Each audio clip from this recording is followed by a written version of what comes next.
Okay, Mami. Dapat ka naman si Mami yung mga guys.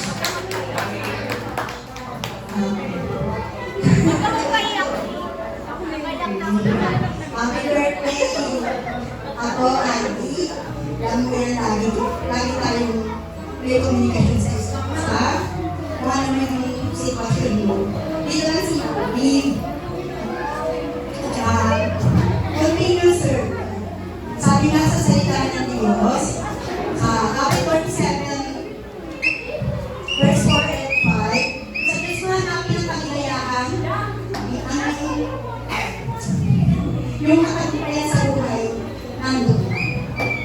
Salamat sa Diyos kasi hindi man tayo dati masyadong close. Pero this time, pinawag na rin ng Lord na maging close tayo. Kahit sa pamamagitan lang ng chat, na reality. Ay tayo na magkaroon pa talaga ng mga kaibigan na nasa Diyos. Magkaroon ka ng problema na mapayuhan ka na hindi ka tulog or hindi ka tulog o hindi ka susolusyonan kapag ka nasa Diyos ang iyong mga kaibigan at madala mo sila sa Panginoon. At salamat sa buhay mo na patuloy na nakikita ko talaga na napakasikap mo, napakasikap mo. At alam mo yan, pag nagkakaproblema ka ng Panginoon, at talaga na binibigyan kita lang talaga ng maayo na patuloy sa Panginoon. Para kung sila hindi ka maligaw. Parang pinibig mo. Kaya kasi di ba sabi ko na sa listo natin yung kaligayahan, ang iyong makakalitan. At kapag may problema lang, nandiyan ang kabayo. Kabasakan. Nandiyan na yung tinuturo ko sa iyo, Adi. Sundin mo lang yun. Talagang gaganda yung future. Dahil nakikita mo na nilagyan mo yung sinasabi ko sa kapatid namin. Salamat sa Diyos, sa buhay mo, sa buhay. At alam yan, mahal kita.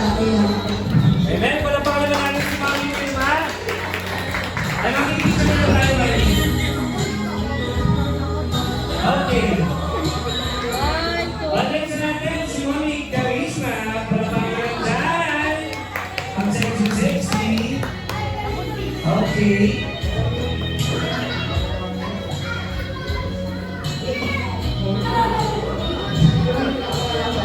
Happy birthday na. May sabi ko, always God first, and then para mabuti.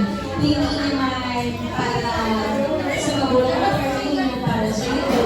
And that's why I always said to you na walang ibang hinahal na katulad sa magpagulang para sa anak is yung mabuti kayo.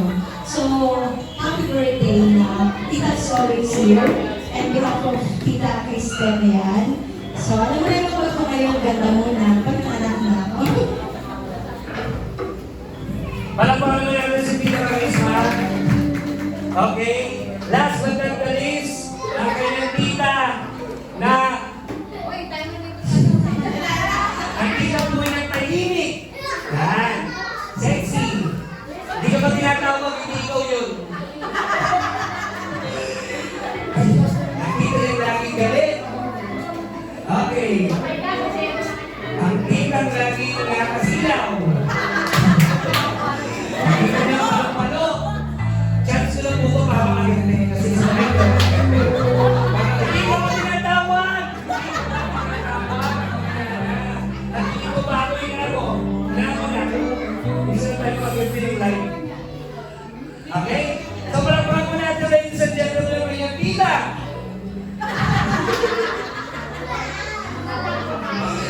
Kaya, ang tita yan, mabait. Yan. Okay. Mapagkumbaba. Okay. Paalalahanin. Mabalikan mo lahat yun. Mabalikan mo lahat yun. Sinungaling mo sa ako yun. Palapang natin sa kanyang tita, Mary Grace. Sabi dito.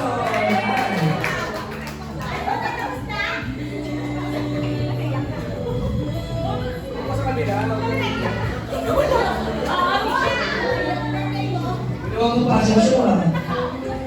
Happy birthday yan. Sa oras daw yun eh.